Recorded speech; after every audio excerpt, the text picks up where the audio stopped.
इस वीडियो को पूरा देखें, अन्यथा आधी अधूरी जानकारी के साथ आपको नुकसान होगा। तो मेरा अनुरोध है आप सभी से, इस वीडियो को पूरा अंत तक देखें, तभी आपको पूरी जानकारी मिल पाएगी।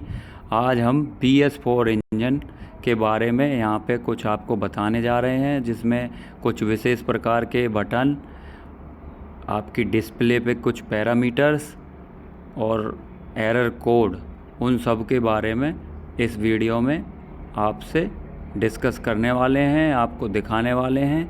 तो आपसे फिर एक बार अनुरोध है, इस वीडियो को अंत तक देखें ताकि इस वीडियो में बताई गई एक एक बात आप जान सकें और फील्ड में मशीन चलाते वक्त उन चीज़ों का ध्यान रख सकें।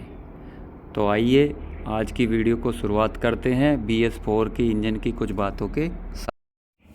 नमस्कार दोस्तों, आपका एक बार फिर स्वागत है। आज हम बहुत ही महत्वपूर्ण एक टॉपिक लेके आए हैं और ये टॉपिक इंजन के बारे में है। आजकल आप जान रहे होंगे कि सभी टेक्नोलॉजी अपडेट हो रही है, उसी तरीके से इंजन में भी नई टेक्नोलॉजी अपडेट हुई है और ये भारत सरकार द्वारा सभी ये इक्विपमेंट बनाने के लिए जो भी इंजन यूज़ कर रहे हैं, 50 किलोवाट से ऊपर जो इंजन है उन सब में ये अब पहले BS3 चलता था, अब BS4 इंजन आ गए हैं। तो इस इंजन में क्या खूबी है, पहले से इसमें कुछ सेंसर्स ज़्यादा लग गए हैं। उन सेंसरों की मदद से पहले कुछ चीज़ें संभव नहीं थी जो अब संभव हो चुकी हैं। इनपुट आउटपुट, हवा कितनी आ रही है, टेम्परेचर कितना है, एम्बिएंट टेम्परेचर जो वातावरण का वो कितना है, ये सारी चीज़ें उन सेंसरों की मदद से मेज़र करके, नाप के और सही मात्रा में हवा और डीजल, फ्यूल, ऑयल, इन सब का मिक्सचर इंजन में डाला जाता है ताकि एक कम डीजल की खपत के साथ कम से कम वायु वातावरण की दूषित हो, उन सब को कंट्रोल किया गया है। सेंसर्स होने की वजह से जो पुरानी मशीनों में संभव नहीं था BS3 इंजन के साथ, इन मशीनों में संभव है। आप आसानी से डिजिटली डिस्प्ले में देख सकते हैं मशीन के कितने RPM हैं इस समय, मिनिमम RPM कितने हैं, हाई RPM कितने हैं, एडब्लू का लेवल क्या है, इंजन का टेम्परेचर क्या है डिजिटली, फ्यूल लेवल क्या है डिजिटली, ये सब आपकी डिस्प्ले पे दिखाई देता है। एरर कोड, ये सब आपको डिजिटली आपकी डिस्प्ले पे दिखाई दे रहा है और वो सब इन्हीं सेंसरों की वजह से संभव हो पाया है। तो ये सारे इसके बेनिफिट हैं जो पीछे के BS3 इंजन के साथ संभव नहीं था। अब जो हानिकारक गैसेस निकलती हैं उनके बाद ये उन हानिकारक गैसों से प्रतिक्रिया करता है।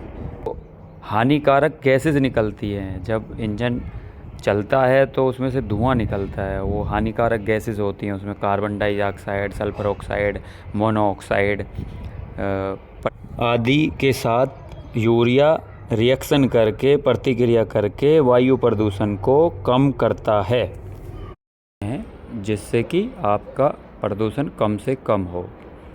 तो आपने देखा होगा यूरिया का एक टैंक, एडब्लू टैंक बोलते हैं उसको, उसमें यूरिया डलता है और यूरिया हानिकारक गैसों के साथ मिलके और अन्य उपकरणों की सहायता से, सेंसरों की सहायता से वायु प्रदूषण को कम करने में सहायक रहता है, जो इसमें से हानिकारक गैसेस निकलती हैं। तो आइए कुछ पार्ट्स के बारे में आपको बताते हैं। डिस्प्ले में उनके कुछ एरर आते हैं, जो एरर आपको नोट करके रखने चाहिए और इंजीनियर के साथ साझा करने चाहिए। अगर इंजीनियर, आप किसी को कुछ बोल रहे हैं और आपको कोई एरर दिखाई दे रहा है और आपको अपना कॉल रजिस्टर कराना है या इशू को बताना है, तो उसका फ़ोटो खींचिए और इंजीनियर के पास भेज दीजिए। इसी क्रम में उन सेंसरों का सही रूप से काम करना तथा मशीन एक अच्छी फ्यूल एफिशिएंसी दे, अच्छी एवरेज दे, डीजल कंजप्शन कम रहे, वायु प्रदूषण कम रहे, उन्हीं सभी चीज़ों को देखते हुए आजकल जितनी भी SLM आ रही हैं, 50 किलोवाट से ऊपर जो इंजन हैं, उन सब में BS4 इंजन लगा हुआ है। और BS4 इंजन लगा होने के कारण उनके बारे में आपको जानना बहुत ज़रूरी है। उसकी डिस्प्ले में क्या क्या पैरामीटर आते हैं, उन डिस्प्ले में किस चीज़ का क्या मीनिंग है, क्या महत्व है। तो ये सब चीज़ें हम आज इस वीडियो में डिस्कस करेंगे। उससे पहले एक बहुत ही महत्वपूर्ण एक पॉइंट है, इसमें एक इमरजेंसी टाइप, जैसे पार्किंग ब्रेक का स्विच होता है, इसी तरीके का एक इंजन स्टॉप बटन है, पुश बटन, इमरजेंसी टाइप का ही होता है और उस पर लिखा है इंजन स्टॉप। उस बटन को दबाने से पहले आपको उस बटन के बारे में जान लेना चाहिए। उस बटन का काम केवल इमरजेंसी में ही यूज़ आएगा, तो आपको वो बटन हर बार इंजन बंद करने के लिए नहीं करना है। आपको केवल और केवल इंजन को बंद करने के लिए हर बार की स्विच यानी चाबी का प्रयोग करना पड़ेगा। चाबी से ही ऑफ़ करना है आपने। अगर आप उस बटन का यूज़ करेंगे तो आपको मशीन में प्रॉब्लम फेस करनी पड़ेगी, क्योंकि वो बटन केवल इमरजेंसी के दौरान यूज़ करने का है। तो आइए उस बटन को दिखाने के लिए आपको मैं, ये देखिए आपकी स्क्रीन पे एक ये बटन आ गया है। ये बटन जिस पे एरो मार्क से दिखाया गया है, ये बटन इंजन स्टॉप लिखा हुआ है। इसको हमें इंजन को हर बार बंद करने के लिए यूज़ नहीं करना है। ये बटन केवल आपका तभी यूज़ आएगा जब कोई इमरजेंसी है, कहीं मशीन पलट गया है, आग लग गया है या कुछ ऐसी घटना जो इमरजेंसी है, उसी दौरान हमें ये बटन प्रयोग करना है। अन्यथा मशीन को बंद करने के लिए हमेशा चाबी का प्रयोग करें। अब आप पूछेंगे कि ये बटन क्यों नहीं बंद करना है, इस पे तो इंजन स्टॉप लिखा हुआ है। जी हाँ, इस पे इंजन स्टॉप केवल इमरजेंसी के दौरान इंजन को बंद करने के लिए लिखा हुआ है। इस बटन से बार बार इंजन को बंद करने से आपकी इंजन में एक पर्जिंग पंप रहता है, इंजन के साथ लगा हुआ है। पर्जिंग पंप क्या करता है कि जब एड ब्लू, जो यूरिया हानिकारक गैसों के साथ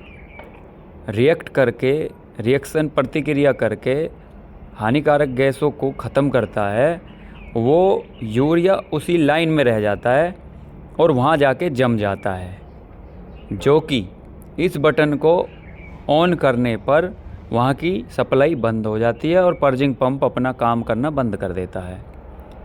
अगर आप इस बटन को नहीं बंद करेंगे तो पर्जिंग पंप अपना काम ढंग से करेगा और यूरिया लाइनों में इकट्ठा नहीं होगा, जिससे कि आपको आगे इंजन में कोई समस्या नहीं आएगी।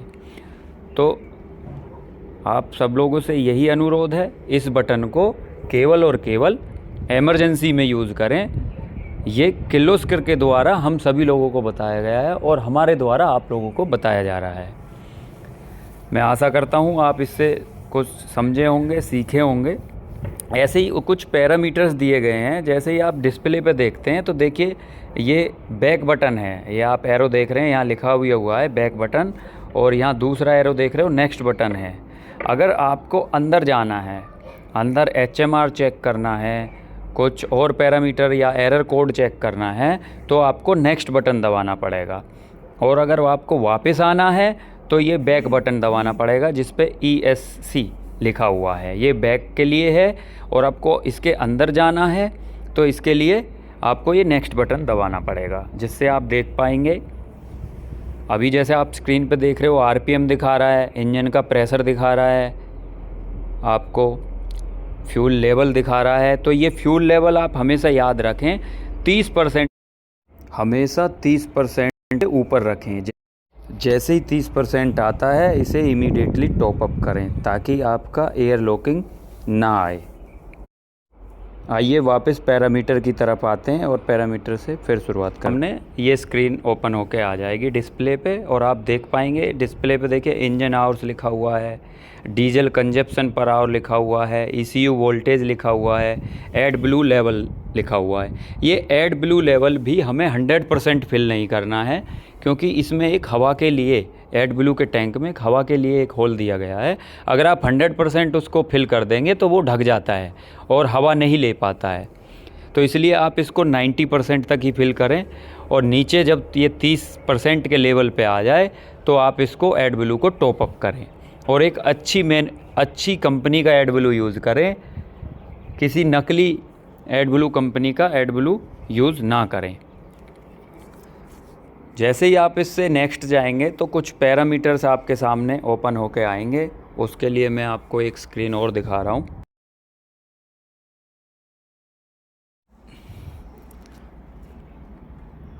जैसा आप स्क्रीन पे देख रहे हैं, जैसे ही आप एक बार नेक्स्ट बटन दबाएंगे तो water in fuel, cold start, NCD lamp status, deep tank low status, तो ये आप देख रहे हैं सीधे हाथ की तरफ लिखा हुआ है ABC और लैंप। यहाँ जहाँ लैंप लिखा है ये सब ग्रीन कलर का होना चाहिए।